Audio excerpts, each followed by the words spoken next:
Good morning student, and I welcome you all to the virtual class of physics class 11. The topic which we are going to study today is potential energy of an ideal spring. So here we consider a spring which has been stretched or compressed, so work has to be done due to the elasticity of the spring. क्योंकि ये प्रत्यास्थ है, elastic है, तो इसमें कार्य होगा. This work is stored in the form of elastic potential energy, और यही जो है elastic potential energy के रूप में यहाँ पर store हो जाएगा. Suppose one end of a massless spring is fixed to a rigid wall at point O and the other is attached to the block placed on the smooth horizontal surface along the x axis. तो इसका जो spring है, एक तरफ मैंने ball से जोड़ा है और दूसरे से मैंने एक जो है ब्लॉक से जोड़ दिया है, और ये ऐसे क्षैतिज पे या एक्स एक्सिस पे इस तरह से है. Suppose initially when the spring is unstretched, जो ब्लॉक है वो पॉइंट ए पर स्थिर है, जहाँ पर हम एक्स को ज़ीरो मानेंगे. जब हम ब्लॉक को डिस्प्लेस करते हैं ए से, ठीक है, टू अ पोजीशन बी तक लेके जाते हैं, तो ए बी कितना माना, एक्स चला, तो उस पर ए इलास्टिक रेस्टोरिंग फोर्स एफ जो है वो सेटअप हो जाता है, जो कि प्रोपोर्शनल होता है टू द डिस्प्लेसमेंट एक्स. जितनी आप इस पर बल लगाओगे उतना ये खींचेगा, जितना फोर्स लगाओगे उतना खींचेगा.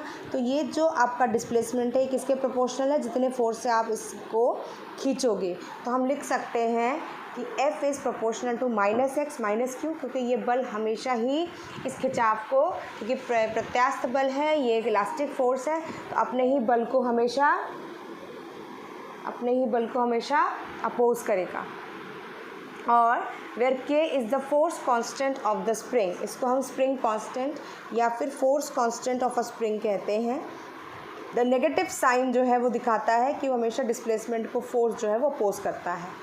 Hence, thus to stretch the spring through a distance x, we must exert on it a force of F dash. उस पर होना चाहिए जो कि इक्वल एंड अपोजिट होगा रिस्टोरिंग फोर्स को.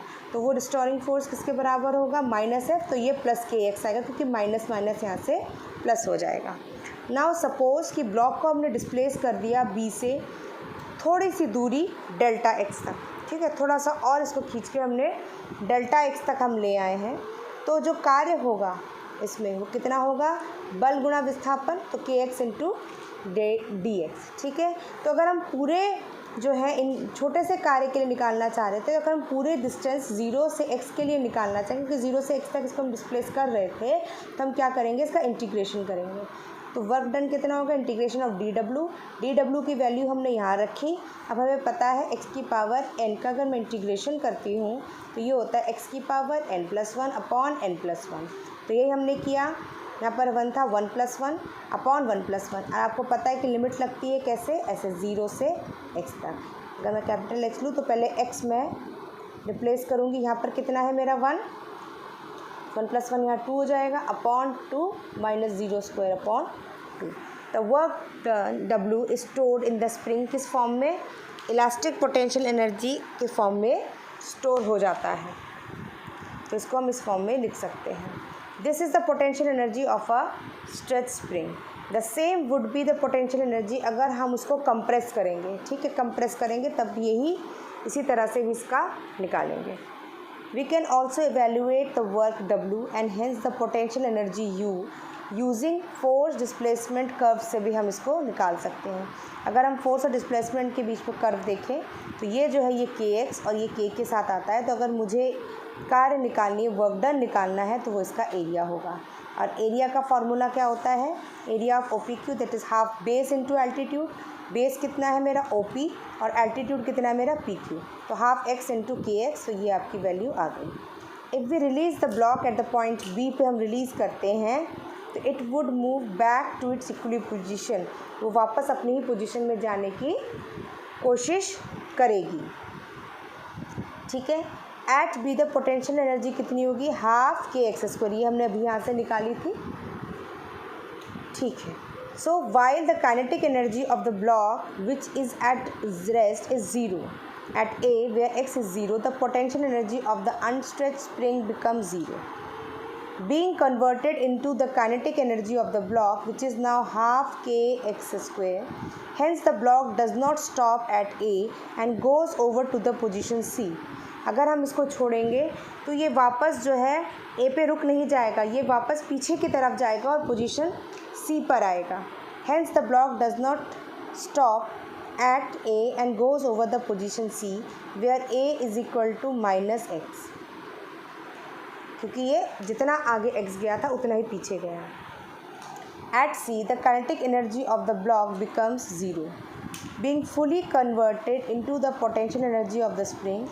The process is then repeated. ठीक है, तो ये आगे पीछे आपका स्प्रिंग होगा. ये आप जानते भी हो, स्प्रिंग को आप दबा के छोड़ दीजिए तो पहले आगे जाती है, उतना ही पीछे, फिर आगे, फिर पीछे ही चलती है.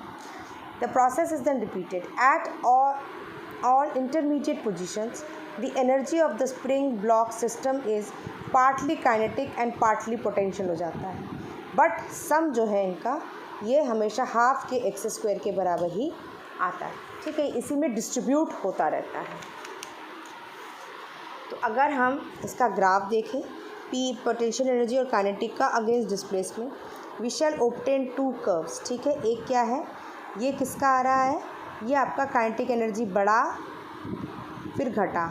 जब काइनेटिक एनर्जी बढ़ रहा था तो पोटेंशियल एनर्जी आपका घट रहा था, क्योंकि सारी की सारी एनर्जी किस रूप में स्टोर होती है, पोटेंशियल में. तो पोटेंशियल घट रहा है, काइनेटिक बढ़ रहा है, और एक पोजीशन पर आकर जो कि आपके मैक्सिमम दिखाएगा, अब आपका काइनेटिक घटेगा और पोटेंशियल बनेगा. फिर आता है आपका conservative forces as a negative gradient of potential energy. When a body is taken from one position to another against the conservative force, क्योंकि जैसे इलास्टिक और ग्रेविटेशनल ये सब कंजर्वेटिव है. ठीक है, इन फोर्सेस में तो हम क्या देखेंगे, then the work done in this process जो है वो स्टोर हो जाता है as potential energy in the body. ठीक है, पोटेंशियल एनर्जी के रूप में स्टोर हो जाता है, प्रोवाइडेड कि no work has been done in the overcoming friction. और इन चीज़ों को जो डिसिपेटिंग फोर्स है, जो रोकने वाली फोर्सेस हैं, इनको अगर हम नज़रअंदाज कर दें जैसे कि फ्रिक्शन वगैरह, तो ये जो है स्टोर हो जाता है पूरा का पूरा. Thus the difference in the potential energy of the body at two position हम क्या डिफाइन करेंगे, as the work done in moving the body from one position to the another in the absence of dissipating forces. Let us consider a particle acted upon by conservative forces F.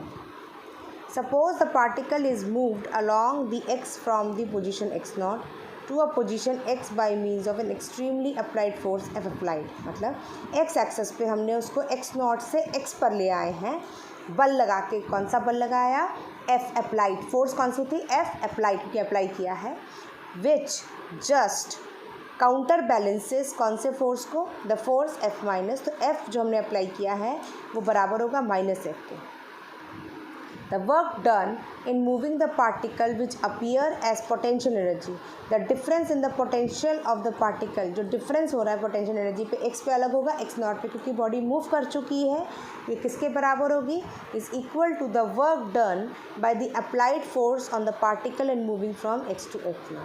तो जो अंतर होगा किसके बराबर होगा, ये जो कार्य, जो वर्क डन हमने किया है इस फोर्स के अप्लाई करने पर, कौन सी पोजीशन, x0 से x पर. ठीक है, तो F अप्लाइड की जगह हम -F लिखेंगे, जहाँ हमने यहाँ पर डिफाइन किया था कि कंजर्वेटिव फोर्स है, तो माइनस बाहर लेंगे, F अंदर आ जाएगा. ये रिप्रेजेंट करता है negative work done by the force on the particle. Now the potential energy UK eight the point x can not be calculate, जब तक कि हम कोई आर्बिट्री वैल्यू असाइन न कर दे UX0, मतलब इसको इनिशियल स्टार्टिंग. यूजुअली x0 को चूज़ इस तरह से किया जाता है eight which the conservative force is 0. That is UX0 is given the arbitrary value 0. ये आपकी वैल्यू आ गई. Thus the negative work done by the conservative force increases the potential energy of the particle. इसको differentiate करेंगे हम. अब क्या होगा, अगर इंटीग्रेशन से मुझे इसे हटाना है तो मैं इधर जो है x को ले जाऊंगी और इसका डिफ्रेंशिएशन हो जाएगा. तो इस तरह से हम इसे क्या करेंगे, ये जो है u निकालना है. तो conservative force is given by the negative gradient. Gradient क्योंकि दूरी के साथ बदल रहा है तो शब्द क्या आता है, ग्रेडियंट, नेगेटिव ग्रेडियंट ऑफ किसकी, पोटेंशियल एनर्जी. तो कंजर्वेटिव फोर्स के लिए क्या आता है, negative gradient of the potential energy ये बल के बराबर होता है। कैसे निकाला, दोबारा सुनिए। इंटीग्रेशन का साइन जब हटाया जाता है तो वो डिफ्रेंशिएशन में बदलता है। मैं इसको यहाँ लेके चली गई और इंटीग्रेशन का साइन मूव हो गया है। तो ये जो एक्स के साथ अगर कोई चीज़ बदलती है तो हम उसे क्या कहते हैं, हम उसे ग्रेडियंट कहते हैं। तो किसका है, negative gradient of potential energy है। उसके बाद आप देख सकते हैं यहाँ पर डिफरेंट फॉर्म ऑफ एनर्जी के बारे में दिया है। आप जानते हैं काइनेटिक और पोटेंशियल एनर्जी के बारे में, ये मैकेनिकल एनर्जीज़ में आते हैं। इसके अलावा हीट एनर्जी होती है जो कि by the virtue of heat जो होती है, और हीट क्यों होती है, random motion of the molecules की वजह से। फिर है आपका internal energy. Every material body is made up of a large number of small particle जिनको मॉलिक्यूल कहते हैं। A body possesses potential energy by virtue of a particular configuration। कोई भी पोटेंशियल एनर्जी क्यों होता है, कॉन्फ़िगरेशन की वजह से of its molecule against the intermolecular forces. And kinetic energy because of random motion. ठीक है, जो रैंडम मोशन है उसमें काइनेटिक एनर्जी है जो कि हीट में कन्वर्ट होती है। The sum of kinetic and potential energies of all the molecules of body, इसको हम क्या कहते हैं, internal energy of the body. The internal energy of a body वो किस पे डिपेंड करता है, टेम्परेचर पे। जैसे जैसे टेम्परेचर बढ़ता है मोशन जो है वो बढ़ता रहता है और इंटरमॉलिक्यूलर डिस्टेंसेस वो बढ़ती है क्योंकि एक दूसरे से वो धक्का मारते हैं, मूव करते एक दूसरे से दूर जाते हैं। This causes increase in the kinetic energy as well as in the potential energy of the molecule, और ये बॉडी के इंटरनल एनर्जी के हिसाब से रहता है। फिर आपने इलेक्ट्रिक एनर्जी पढ़ा होगा। इट राइजेज बिकॉज कि जो फ्री चार्जेस हैं carries in a particular direction जो होता है उसमें एक तरफ चार्जेस को ले जाए तो इलेक्ट्रिक एनर्जी आती है। केमिकल एनर्जी जो कि chemical compound virtue of the chemical bindings की वजह से वो पोजेस करता है। A chemical compound has less energy than the possess by its continuous part. This difference in the chemical energy which is released when a chemical reaction is taken place. तो chemical reaction होगा तभी आपको chemical energy release या उस form में नज़र आएगी। फिर आपकी है nuclear energy.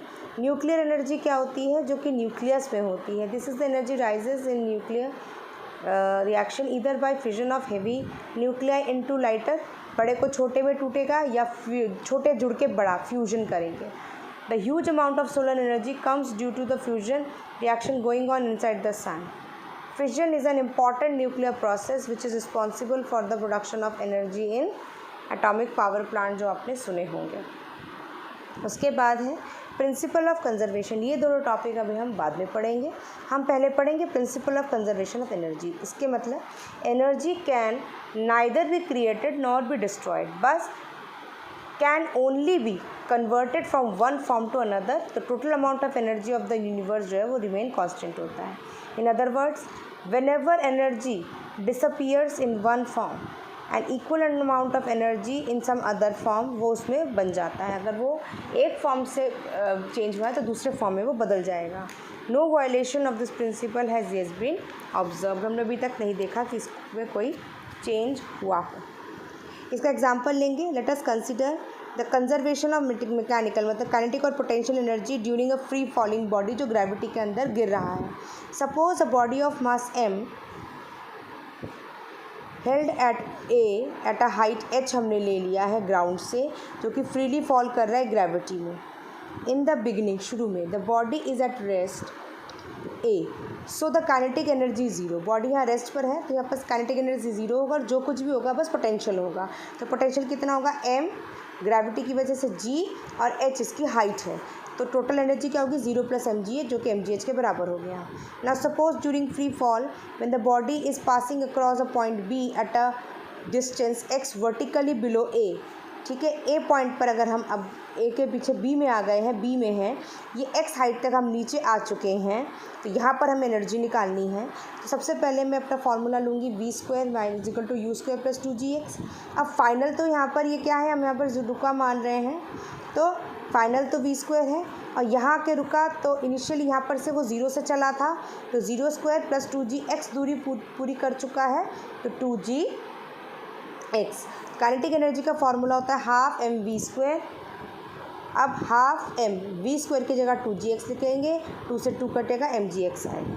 The PE of the body at the point B is mgh minus x. अब इतनी हाइट बची है हमारे पास, दूरी कितनी है h माइनस एक्स, तो h माइनस एक्स में अगर हम निकालेंगे तो क्या आएगा, because now the height of the body above the ground कितना बचा, h माइनस एक्स, तो इसका P कितना होगा mgh माइनस एक्स। तो mgx plus mgh minus x अगर हम इसको खोलेंगे तो ये क्या आएगा, mgx plus mgh minus mgx, ये कटा आपका, तो आपका mgh आंसर आया।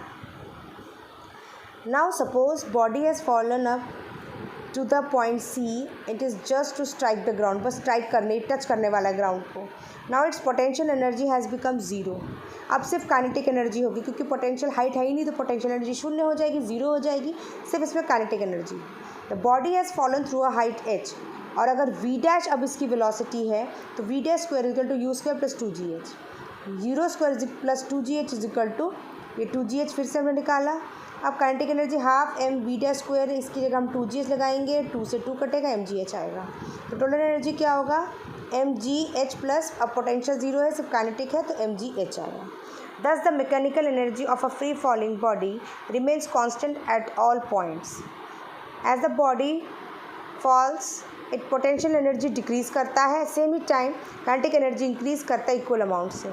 The variation of kinetic and potential energies is represented graphically, आप देख सकते हैं यहाँ पर, ये mgh है,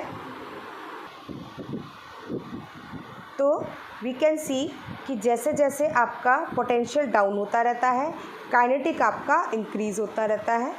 ठीक है, ये देखिए, ये सॉरी ये हाइट से आ रहा है, हाँ हाइट से आ रहा है, तो ये आपका जो है mgh काइनेटिक की लाइन है और ये पोटेंशियल की लाइन है, और टोटल एनर्जी आपकी हमेशा एक जैसी रहेगी। ये हाइट है, ठीक है, ये हाइट है आपकी, तो जैसे जैसे आपकी हाइट बढ़ती चली जाएगी, ठीक है, ये देखिए हाइट बढ़ रही है, पोटेंशियल बढ़ रही है, लेकिन काइनेटिक आपका फॉल डाउन कर रहा है। ठीक है, जितने हाइट पर होते हैं सबसे ज़्यादा पोटेंशियल एनर्जी, फिर पोटेंशियल एनर्जी हाइट घटने के साथ साथ पोटेंशियल एनर्जी घट जाती है, उसी दौरान आपकी काइनेटिक बढ़ जाती है। तो ये कंजर्वेशन को दिखाता है। तो आज के लेक्चर में बच्चों इतना ही, इससे रिलेटेड असाइनमेंट आपको दे दिया जाएगा, आप कृपया असाइनमेंट को पूरा करें और वीडियो को ज़रूर देखें। कोई समस्या हो तो ग्रुप में या कॉल करके आप मुझसे पूछ सकते हैं। धन्यवाद।